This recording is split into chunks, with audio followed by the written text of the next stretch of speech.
Queria convidar os irmãos a abrir a palavra, Êxodo capítulo 20. Glória a Deus.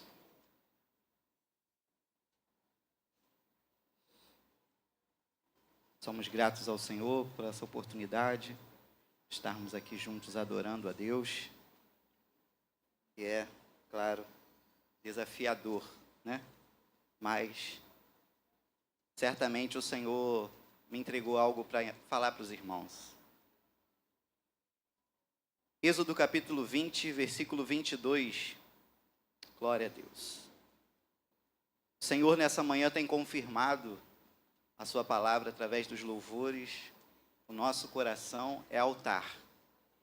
E acabamos de louvar que a nossa geração tem lenha para queimar nesse altar. Nós estamos no mês do cuidado com a doutrina. Então o Senhor estabeleceu regras, um padrão para o culto que celebramos para Ele, para a vida, para a nossa vida de devoção a Ele. Não é de qualquer maneira, existe um padrão pré-estabelecido por Ele mesmo. E quando se trata de altar, o Senhor diz assim, Êxodo 20, versículo 22. O Senhor disse a Moisés: diga o seguinte aos israelitas: vocês viram por si mesmos que do céu lhes falei. Não façam ídolos de prata nem de ouro para me representarem. Deus não quer ser representado por ídolos. Façam-me um altar de terra e nele sacrifiquem-me os seus holocaustos, as suas ofertas de comunhão, as ovelhas, os seus bois. Onde quer que o faça celebrar o meu nome, virei a vocês e os abençoarei. Se me fizerem um altar de pedras, não o façam com pedras lavradas, porque o uso de ferramentas o profanaria. Não subam por degraus ao meu altar, para que nele não sejam exposta a sua nudez. Amém, irmãos? Podem sentar. Esse é o texto que nós vamos usar como base, mas eu queria falar também, já que estamos entrando no mês do cuidado com a doutrina, no livro, na segunda carta de Paulo a Timóteo, né, no capítulo 4, Paulo, ele fala que chegaria um tempo que não suportariam a sã doutrina e que buscariam para si mestres que falassem aquilo que eles desejariam ouvir. Quando Paulo fala a Timóteo sobre um tempo, que chegaria um tempo, eu sinto fortemente no meu coração que nós estamos vivendo esse tempo. Um tempo em que muitos não suportam a sã doutrina. E suportar, a gente tem várias maneiras de entender suportar. Uma delas é quando a gente fala que temos que suportar uns aos outros. E muita gente fala que é dar suporte, né? Suportar é dar suporte. Mas eu entendo que suportar, até o dicionário, né, que vai lá no original, ele diz, quando Paulo diz a Timóteo assim, muitos não suportarão a sã doutrina, é porque suportar é manter em cima. E manter em cima é dar a ela o destaque. Sabe quando a gente pega uma placa e a gente bota ela em cima assim? É dar um destaque para a doutrina.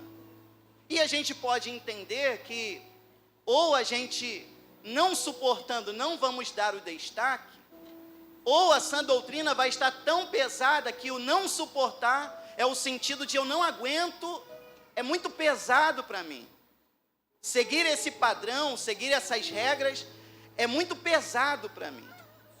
Então, o entendimento que temos é que haveria de chegar esse tempo.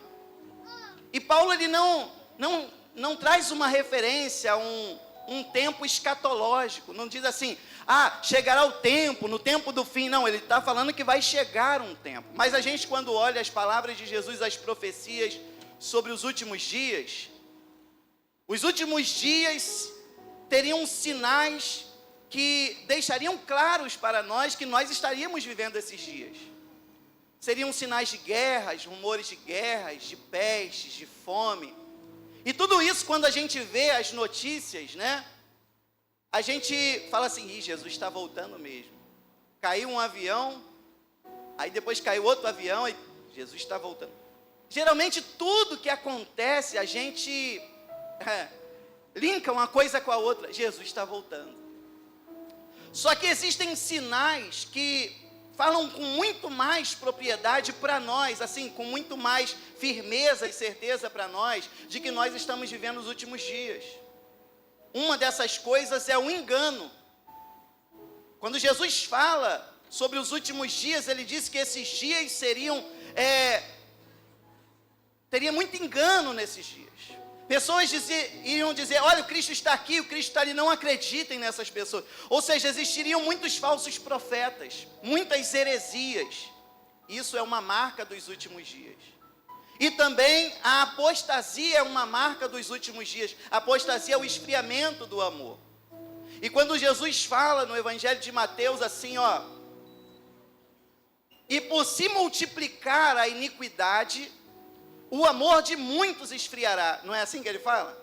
Ele não diz assim, e quando o amor de muitos se esfriar, a iniquidade vai se multiplicar. Ele não fala assim, ele traz uma ordem. E nós precisamos estar atentos à ordem que Jesus coloca as palavras, porque isso pode determinar, uma cronologia dos fatos. Quando a gente geralmente pensa assim, o Brasil, ele não deveria ter tanta violência, ele não deveria ter tanta corrupção, já que a igreja tem um número muito elevado no Brasil. Claro, se nós pensarmos numa igreja que se esforça para seguir a doutrina, dentro dessa igreja nós veremos, claro, uma diminuição da iniquidade, do pecado, das coisas que fogem do padrão de Deus. Mas na profecia de Jesus, ele não vai dizer que porque nós seremos devotos a Deus, porque o amor que nós vamos ter vai nos impedir de viver a iniquidade. Ele não diz isso, ele diz que a iniquidade vai aumentar. Isso é um fato dos últimos dias. E quando nós olhamos nesses dias as reportagens da violência, dos assassinatos, da violência contra as crianças, do tráfico humano, coisas horríveis que nós ouvimos, nós vemos o aumento da iniquidade.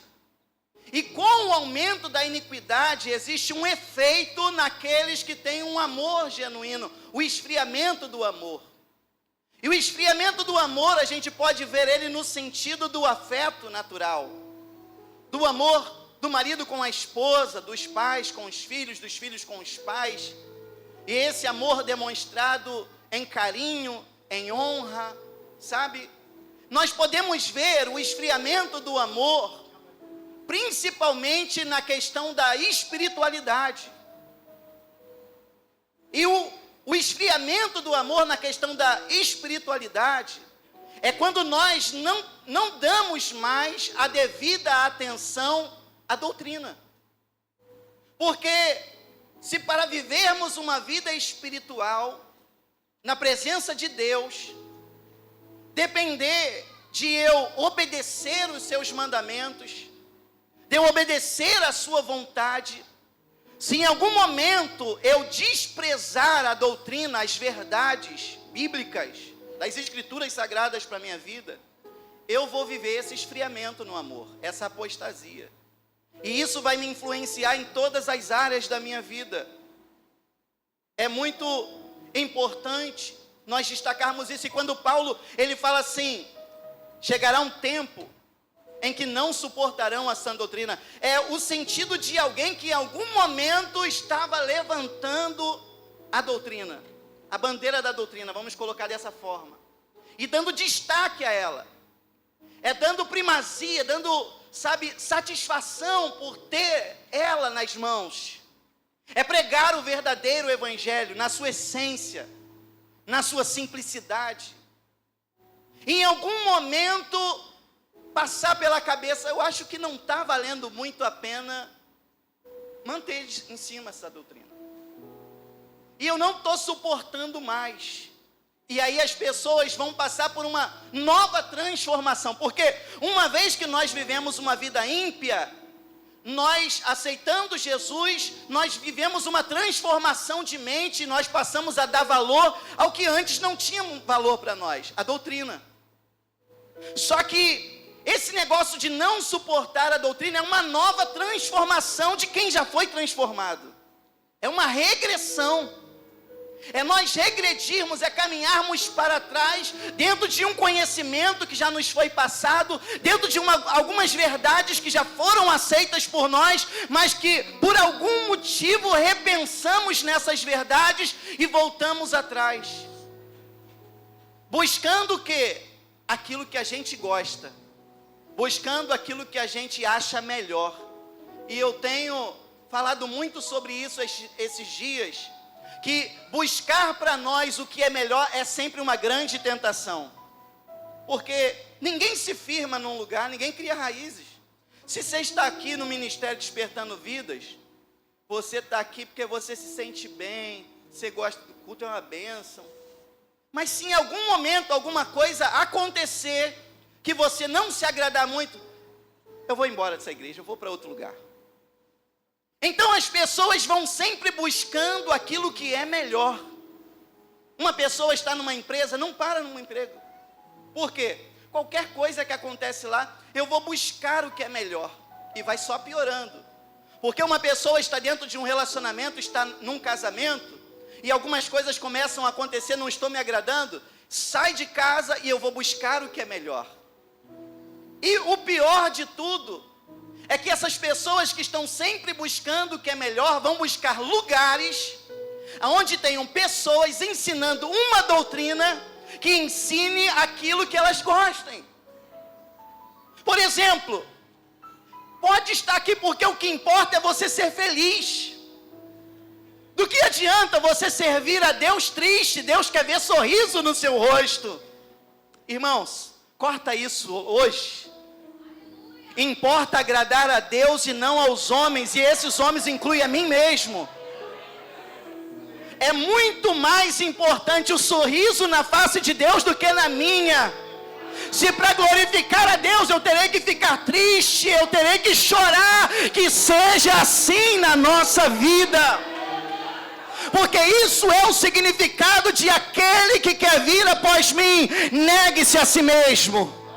Se existiam coisas que para você eram melhor, repensem nessas coisas hoje, porque me seguir é negar a si mesmo, tomar a cruz e assim me seguir. Então existe um padrão. E quando Deus fala com Moisés, no capítulo 20, ele entrega os mandamentos, o decálogo. E fica muito claro desde o início do capítulo 20 que Deus, ele quer exclusividade. Ele diz assim: eu sou o Senhor, o teu Deus, que te tirou da terra da escravidão, não terás outros deuses além de mim. Deus está falando assim: eu quero exclusividade. Eu não divido a minha glória com ninguém. Você tem pai, você tem mãe, você tem esposa, você tem marido, você tem filhos, e ame. Mas existe um amor e existe um nível de relacionamento entre mim e vocês que não se compara a nenhuma dessas outras pessoas. Então, para estabelecer o nível de relacionamento entre o povo, Deus, ele determina como as coisas devem ser feitas. Fala de adoração, fala de prostrar-se, fala de culto. Culto, vocês não podem construir imagens, vocês não podem levantar altares a outros deuses, vocês não podem cultuar a eles. E aí no capítulo 20 ele continua trazendo a orientação de como deveria ser feito, e foi aonde nós lemos: diga o seguinte aos israelitas: vocês viram por si mesmo que do céu lhes falei? Não façam ídolos de prata nem de ouro para me representarem. Primeiro ponto. Nós, como crentes, somos representantes do reino de Deus na terra, sim ou não? Sim. Só que Deus está estabelecendo com o seu povo que eles não deveriam ter ídolos de prata e de ouro que o representassem. Mais na frente, no capítulo 32, Moisés está no monte recebendo a lei de Deus, né, para o povo, e o povo estava lá embaixo. Chegou uma hora que alguém fala para Arão: Arão, Moisés está demorando muito, a gente não sabe o que foi feito desse Moisés. Então, já que ele está demorando, vamos construir um bezerro de ouro para que vá adiante de nós, e vamos celebrar uma festa ao Senhor. Ao Senhor, não é aos deuses do Egito, irmãos. Eles de fato queriam celebrar uma festa ao Senhor, com a presença daquele bezerro no meio deles. Só que Moisés está recebendo as leis lá no monte. Apesar de estar aqui no capítulo 20, ele não desceu ainda com as leis. Isso deveria ser algo que passasse no coração dos irmãos, sem que precisasse Deus falar ou ter escrito. Mas o detalhe é que o bezerro de ouro, ele não estava substituindo a pessoa de Deus no meio do povo. O sentido do bezerro no meio do povo era que ele substituiria a presença de Moisés, porque a festa seria celebrada ao Senhor, mas porque Moisés está ausente, nós precisamos de um representante, e ele agora vai ser esse bezerro. Então, o que Deus não quer, desde já, é que tenham ídolos que o representem. Nós somos os filhos que representam o Pai. Nós somos os servos que representam o Senhor, mas ídolos do Senhor não quer. Deus não quer que pessoas assumam um altar como um ídolo para representá-lo. Não precisa de ídolos na presença de Deus. E isso é uma mensagem para os últimos dias. Nós não precisamos chamar a atenção de ninguém para nós. Que ele cresça e que eu diminua. Que toda a glória seja dada para ele, só para ele. Aleluia.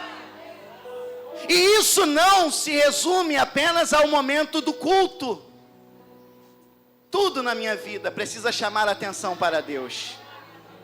Eu preguei esses dias sobre Paulo e aos Gálatas, ele disse, deu testemunho dele, e falou: olha, falavam de mim. Vocês sabem que falavam de mim quando eu não era crente. E agora falam de mim. E as pessoas, quando ouvem sobre mim, glorificam a Deus. Esse é o sentido da nossa vida cristã. Não apenas quando temos um microfone na mão, irmãos. Quando alguém olhar para você junto com a sua esposa, que obra de Deus linda na vida desse rapaz. Quando alguém vê você no emprego fazendo o seu trabalho, rapaz, esse é diferenciado, é Deus na vida dele. Tudo na nossa vida precisa fazer referência ao Deus que nós servimos.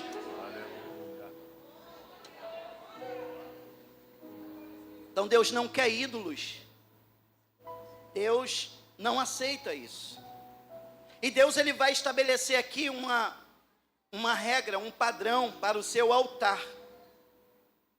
Façam-me um altar de terra, e nele sacrifiquem-me os seus holocaustos, e suas ofertas de comunhão, as suas ovelhas, os seus bois. Onde quer que eu faça celebrar o meu nome, virei a vocês e os abençoarei. Se me fizerem um altar de pedras, não o façam com pedras lavradas, porque o uso de ferramentas o profanaria. Deus está falando que o altar que os israelitas deveriam construir era um altar de terra e de pedra. As nações pagãs faziam uso de altares também. Aos deuses da antiguidade, as nações faziam uso de altares. E Deus, quando tira o seu povo do Egito, fala assim: olha, vocês não vão praticar o que as nações fazem. Quando vocês entrarem na terra, vocês vão destruir os altares, os postes ídolos.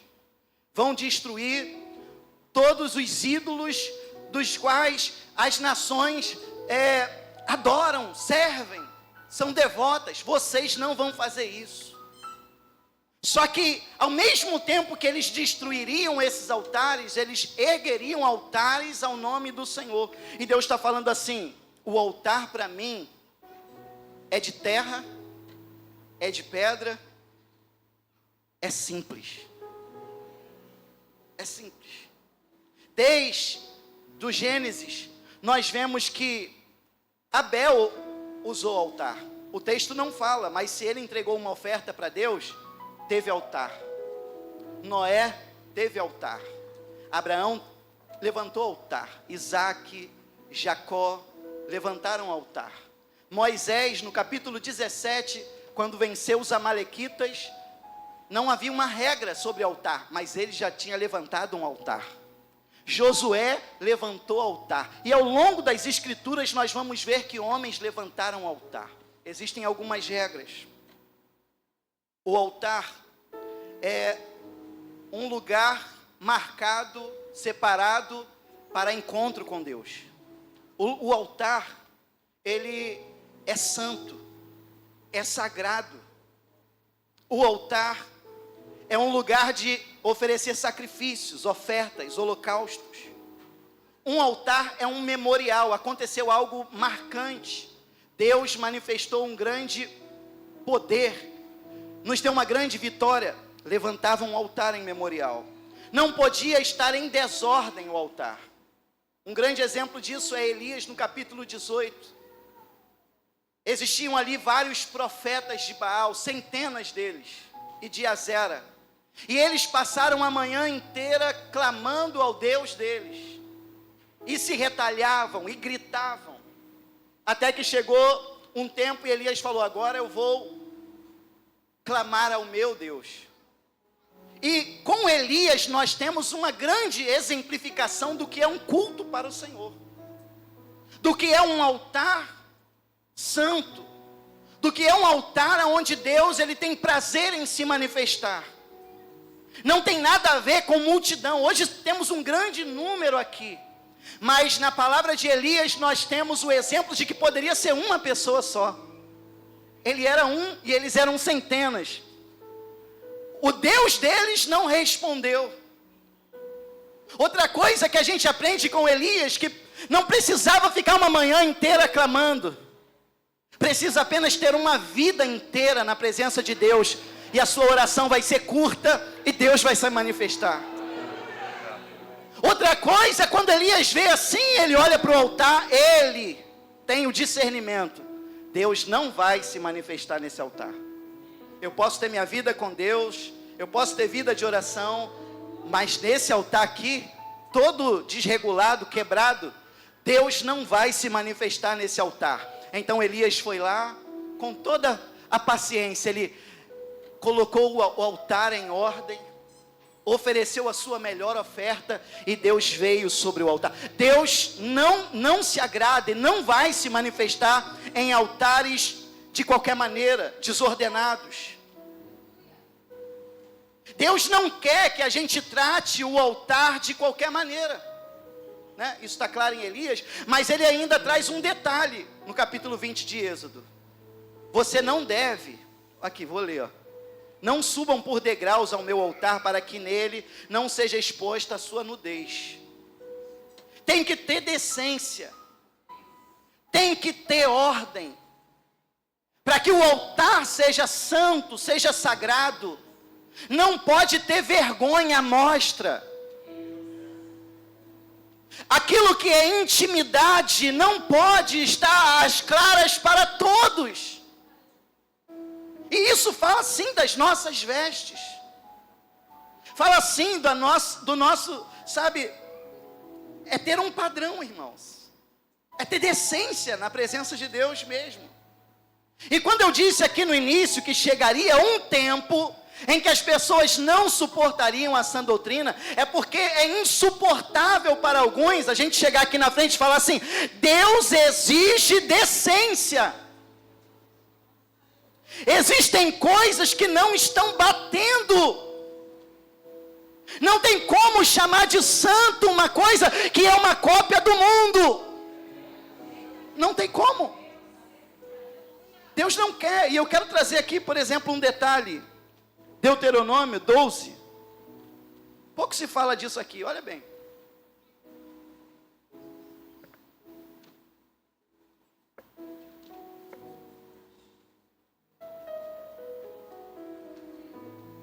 Deuteronômio 23, perdão. Versículo 9 diz assim: quando estiverem acampados em guerra contra os seus inimigos, mantenham-se afastados de todas as coisas impuras. Se um de seus homens estiver impuro devido à poluição noturna, ele terá que sair do acampamento, mas ao entardecer ele se lavará e ao pôr do sol poderá voltar ao acampamento. Determine um local fora do acampamento onde se possa evacuar, fazer suas necessidades fisiológicas. Como parte do seu equipamento, tenham algo em que cavar, e quando evacuarem, façam um buraco e cubram as fezes. Pois o Senhor, o seu Deus, anda pelo acampamento para protegê-los e entregar-lhes os seus inimigos. O acampamento terá que ser santo, para que ele não veja no meio de vocês alguma coisa desagradável e se afaste de vocês. Isso aqui é uma coisa simples. É do ser humano, é parte de nós. Todos nós vamos ao banheiro, fazemos nossas necessidades. Naquela época não tinha banheiro, não tinha descarga, não tinha.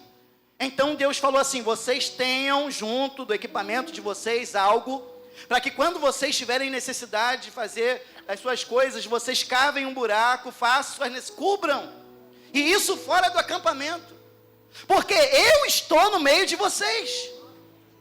Não estarei no meio de vocês, andando no meio do fedor. Eu não quero andar e ver coisas desagradáveis. Não quero.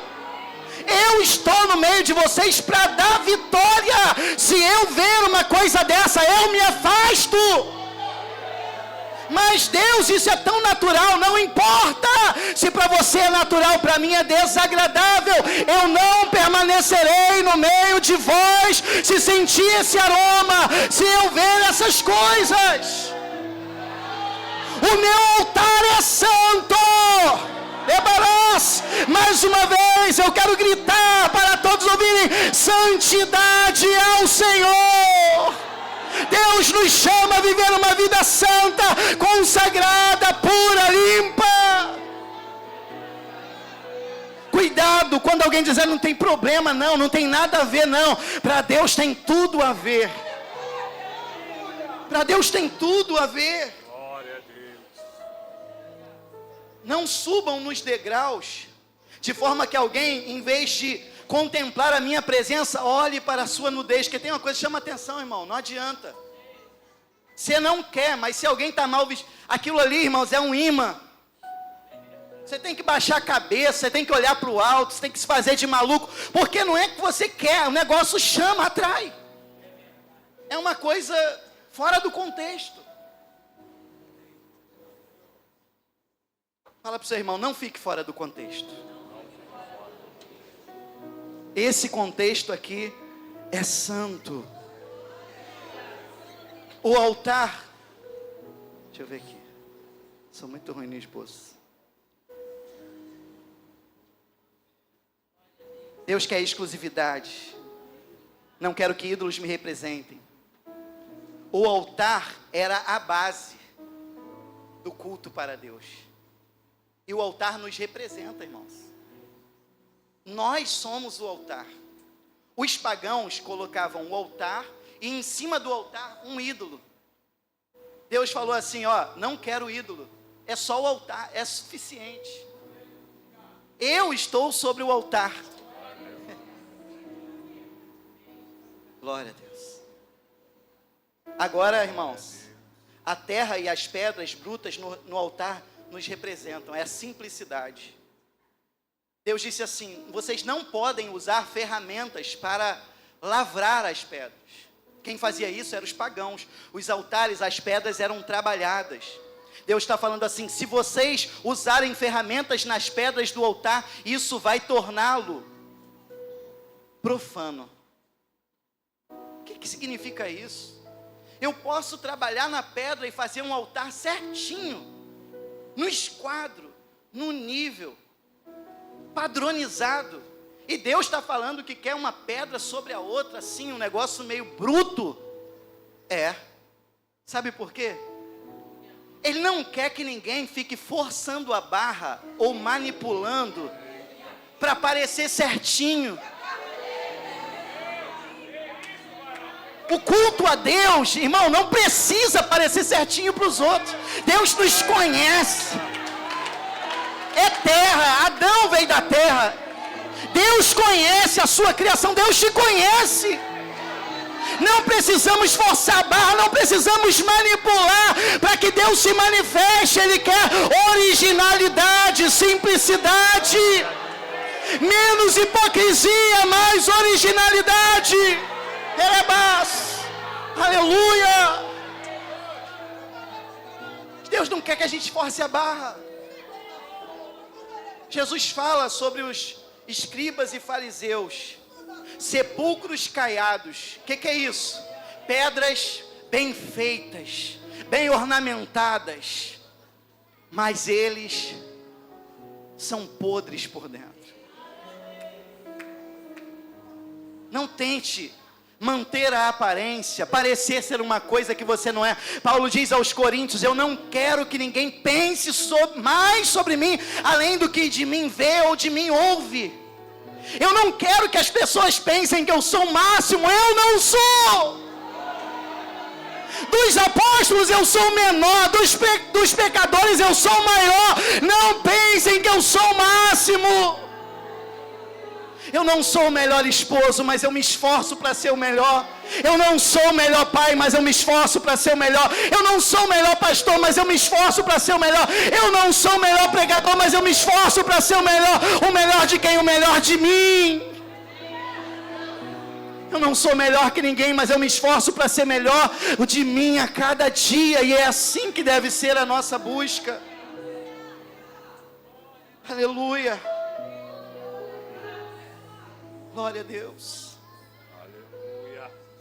Houve um tempo na história que o povo de Israel, ele sempre caía na tentação de levantar altares, né?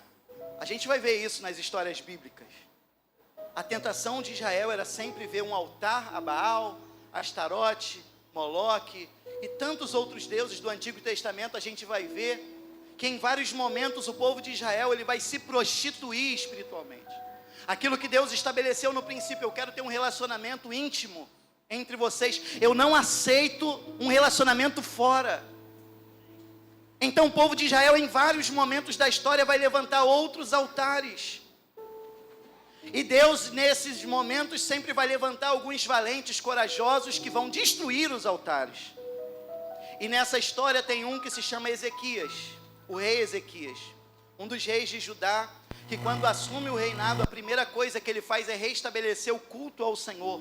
E a influência da vida fiel, né, devota de Ezequias a Deus, influencia tanto a nação, que diz a palavra que ao voltar para casa, isso está no 2º livro de Crônicas, vamos acompanhar, que daqui a pouco nós já vamos caminhando por fim.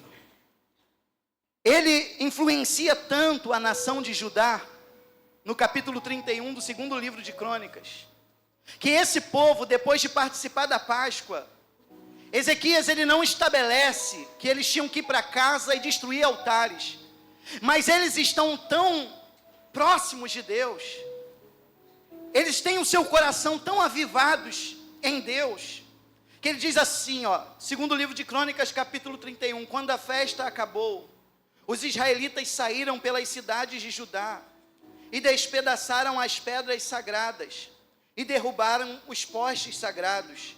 Eles destruíram os altares idólatras, em todo Judá, e Benjamim, e em Efraim, e Manassés. Depois de destruírem tudo, voltaram para as suas cidades, cada um para a sua propriedade. O tempo de Ezequias é marcado por um tempo onde as pessoas entendiam isso. Não dá para viver na presença de Deus com esses altares levantados a outros deuses. Vamos destruir esses altares. Só que a Bíblia diz que quando Ezequias morre, o seu filho Manassés assume o trono. E Manassés, ele é um adolescente. Quero chamar a atenção disso aqui para os jovens. Manassés é um adolescente, mas ele é um adolescente completamente dissimulado e inconsequente.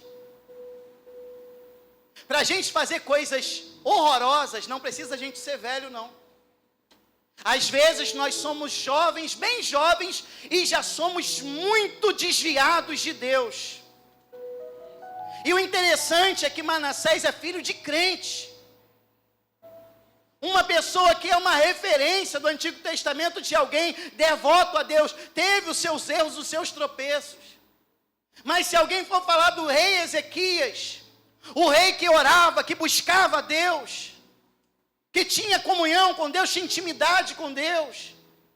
Agora o seu filho de 12 anos, quando ele assume o reinado, a Bíblia diz assim no capítulo 33, e Manassés, versículo 2, fez o que o Senhor reprova, imitando as práticas detestáveis das nações que o Senhor havia expulsado de diante dos israelitas.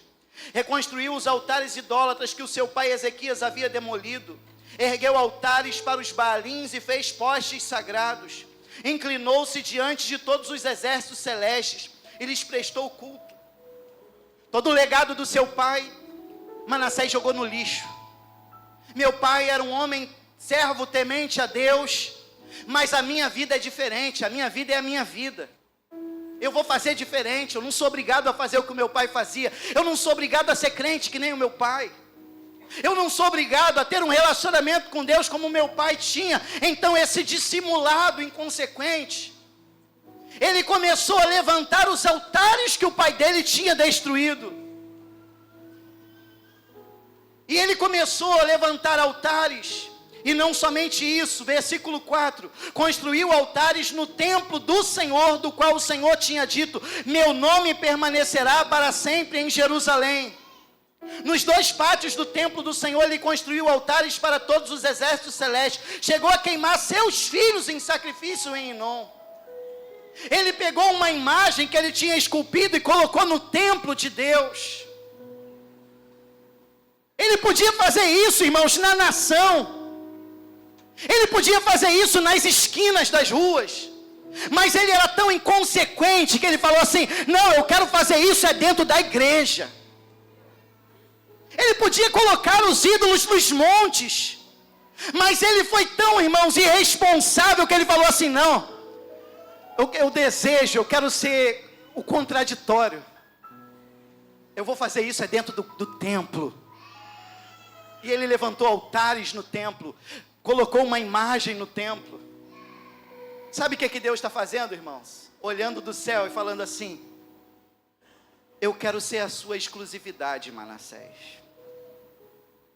Eu quero ser exclusivo para você. Mas você é tão inconsequente.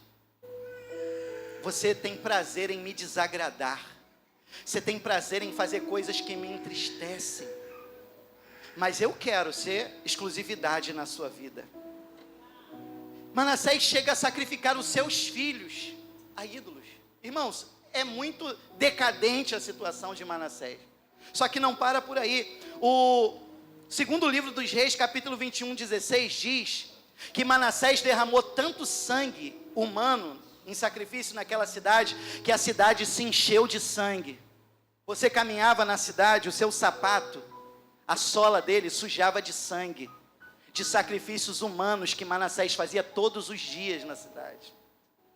Manassés é o tipo de cara que a gente fala assim, esse aí, não é nem que ele não merece a Deus, ele merece realmente ser condenado da pior forma. A Bíblia diz assim, versículo 7, ele tomou a imagem esculpida que havia feito e colocou no templo do qual Deus tinha dito a Davi e o seu filho Salomão, neste templo e em Jerusalém, que escolhi dentre todas as tribos de Israel, porém o meu nome para sempre. Não farei os pés dos israelitas deixarem novamente a terra que dei aos seus antepassados, se tão somente tiverem cuidado de fazer tudo o que lhes ordenei em todas as leis, decretos e ordenanças dadas por meio de Moisés, a doutrina. Manassés, porém, desencaminhou Judá e o povo de Jerusalém ao ponto de fazerem pior do que as nações que o Senhor havia destruído diante dos israelitas. Não é de se admirar que às vezes nós escutamos sobre escândalos da igreja, que a gente fala assim, cara, nem no mundo a gente ouve um negócio desse. É o que aconteceu com Manassés. Ele levou a nação a se desviar tanto de Deus que nem os povos pagãos faziam o que eles faziam. O Senhor falou a Manassés, olha irmãos, Deus é tão misericordioso E aí faz sentido o hino que foi louvado aqui. Eu não desisto. Diante de tudo que Manassés fez, Deus não desistiu dele. E a prova disso, sabe qual é? E Deus falou com Manassés. Ezequias tinha um amigo profeta, o nome dele é Isaías, o profeta Isaías. Manassés foi responsável pela morte de Isaías. Ele cortou Isaías no meio. Imagina, o profeta messiânico, o cara cortou o profeta no meio. Se você estivesse no lugar de Deus, você fala, cara, é agora que eu vou fulminar esse cara. É agora que eu vou jogar um raio nele. Não. Sabe o que Deus fez? Falou com ele.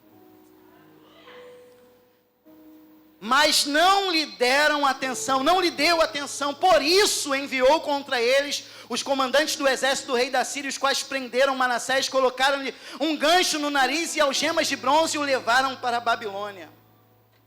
Manassés, esse rei, dissimulado, inconsequente, irreverente, idólatra, que se envolveu com feitiçaria, com magia negra, com idolatria, que matou profeta, que matou seus filhos, que matou inocentes. Deus fala com ele: eu ainda tenho uma obra na sua vida. Mas ele não dá ouvido. Então Deus, eu preciso colocar um freio nesse cara. E aí vai o freio. Eu preciso frear isso. Tem gente que enquanto está fazendo e nada acontece, não dá ouvidos à voz de Deus. Mas aí tem uma hora que Deus assim, você não vai me ouvir? Então eu vou dar um jeito de você me ouvir. E Manassés é pego, levado cativo para a Babilônia, e ele é preso com anzóis assim, ele fica preso, com ganchos na pele dele. E aí a Bíblia diz no versículo 12, em sua angústia, ele buscou o favor do Senhor, o seu Deus, e humilhou-se muito diante do Deus dos seus antepassados. Quando ele orou, o Senhor ouviu e atendeu o seu pedido e o trouxe de volta a Jerusalém e a seu reino. E assim Manassés reconheceu que o Senhor é Deus. Manassés é um exemplo do que Deus pode fazer na vida do homem, seja ele o pior homem da face da terra. Deus não desiste de ninguém, irmãos. E o amor de Deus é a prova de que às vezes Ele coloca um freio na nossa vida. E o freio de Deus dói. O freio de Deus, irmãos, nos machuca. O freio de Deus, irmãos, nos faz sofrer. Mas é onde nós começamos a raciocinar. E aí na angústia ele clama pela misericórdia de Deus. E Deus restitui a Manassés. Essa história nós já conhecemos, mas eu vou finalizar falando um detalhe aqui. Quando Manassés voltou para o reino, ele voltou sendo tipo um caçador de bruxa. Tudo que é altar que tinha pela frente, ele queria destruir. A minha vida agora é exclusividade de Deus. Eu vou destruir tudo, todos os altares. E ele fez isso. Os versículos 14 até o versículo 16... O 16 diz assim: depois de ter destruído tudo em Jerusalém, depois restaurou o altar do Senhor e sobre ele ofereceu sacrifícios de comunhão e ofertas de gratidão. Depois de destruir os altares idólatras, Manassés restaurou o altar do Senhor. Olha que bênção, irmãos. Mas era tanto o altar que eu quero chamar a sua atenção, e nisso aqui nós vamos acabar. Versículo 17: o povo, contudo, continuou a sacrificar nos altares idólatras, mas somente ao Senhor seu Deus. Espera aí. Esse versículo aqui, irmãos, você precisa até marcar ele. Porque houve uma reforma espiritual. Houve uma reciclagem espiritual no reino. Só que alguns altares idólatras permaneceram em pé. E o povo, eles agora estavam dispostos a adorar somente a Deus. Mas eles estavam se aproveitando de altares idólatras que ainda estavam erguidos. Olha que contraditório. O povo, contudo, continuou. Ou seja, houve algo que nunca parou em Israel. continuaram a sacrificar nos altares idólatras. Mas agora o pensamento era: mas a gente faz tudo para Deus, é tudo para o Senhor, é tudo para a glória de Deus. Mas irmão, tá certo isso, esse altar aí? Não olha para o altar, o importante é a minha intenção, é para Deus. O que importa é que eu estou pensando que é para Deus, eu estou fazendo para Deus, mas espera aí, irmão, esse altar aí não é de Deus. A mensagem que o Senhor me deu aqui em resumo para compartilhar com a igreja é essa: não use aquilo que não é de Deus para fazer para Deus. Não se aproveite de altares idólatras com a ideia de que é para a glória de Deus. Precisamos de uma reforma nesses dias. Aleluia. Precisamos de um novo entendimento, não um novo, de uma revelação nova, mas um novo, irmãos, que nos faça largar uma mentalidade que está tentando adentrar as nossas igrejas nos dias de hoje. Não preciso construir um outro altar, dá para aproveitar isso. E tem coisas, irmãos, que nós precisamos deixar. Se nós queremos realmente servir a Deus, tem coisas que não podem mais, não combinam mais. Paulo aos Efésios diz assim: nós temos que nos despir do velho homem, nos vestir do novo. E ele fala assim: ninguém pode mentir mais, ninguém pode roubar mais, ninguém pode falar palavras torpes mais, ninguém pode ficar cheio de amargura, de ressentimento, de mágoa mais, ninguém pode ficar se distratando mais. Não, existem coisas que não competem mais a alguém que é um altar simples, puro, mas é santo na presença de Deus. Irmãos, não se iluda, porque o dia do Senhor está chegando, e tem muita gente que está com a ideia de que faz tudo para Deus, mas Deus está olhando assim: esse não é o meu altar. Irmão, não se engane, porque não é sobre o que nós fazemos, é sobre o altar que somos. Ah, Senhor, em teu nome eu fiz, em teu nome eu não te conheço. Não é sobre a multidão de sacrifícios que colocamos sobre o altar, é sobre o altar que somos. Aleluia. Não importa se a ideia de que é para Deus, se o altar não está dentro do padrão de Deus. Então nessa noite, nessa manhã, e continuaram a oferecer sacrifícios nos altares idólatras, com a ideia de que era só para Deus. O ano de 2025 começou e já estamos em fevereiro, mas tem gente arrastando, trazendo consigo coisas de anos consigo. Não resolveram essas questões. Deus está chamando você hoje. Está na hora de destruir completamente algumas coisas da sua vida. Não dá mais para carregar com você esse peso que não tem nada a ver comigo.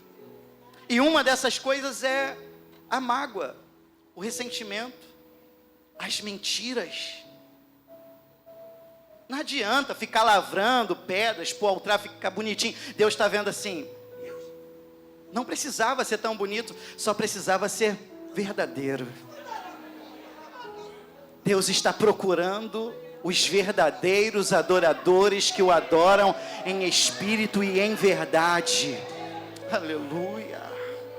Tem coisas que precisam ser resolvidas, resolva essas coisas. Não participe da mesa do Senhor, não coma do pão, não beba do vinho indignamente. Seja um altar simples, mas seja um altar dedicado completamente ao Senhor. Quantos recebem essa palavra? Glória a Deus. Eu sei que o pastor vai fazer uma oração. Se você puder, curve a sua cabeça, feche os seus olhos. Pai querido, eu não teria outra mensagem para essa manhã. Eu espero, Pai, que o Senhor tenha acertado os seus alvos aqui. Porque se depender de nós, desse ministério, ninguém vai caminhar enganado nessa terra. Ou estamos de fato caminhando na direção do céu, ou estamos conscientes de que não estamos caminhando para lá. Por isso, nessa manhã, Pai, eu te peço, abra os entendimentos. Que toda fortaleza da mente, que todo sofisma, que toda filosofia diabólica, demoníaca, desviada da tua verdade, seja agora quebrada nas mentes e nos corações.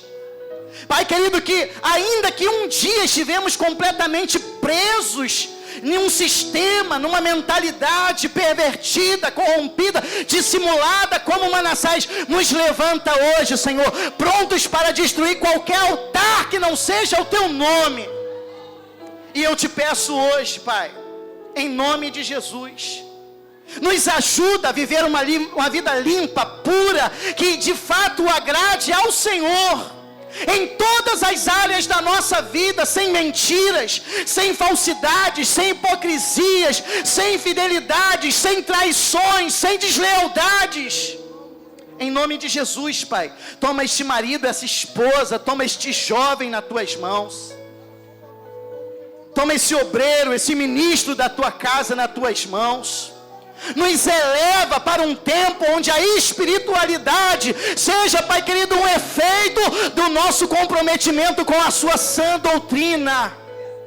Que hoje, Pai, se levante uma igreja corajosa, que esteja disposta a sustentar lá em cima a bandeira da doutrina do Senhor, dando todo destaque às verdades do teu evangelho. Eu te peço, Pai, nos ajuda a ser uma igreja agradável a Ti, para que no dia da trombeta do Senhor, possamos todos nós estar contigo. Nós te pedimos a Tua bênção em nome de Jesus. Amém.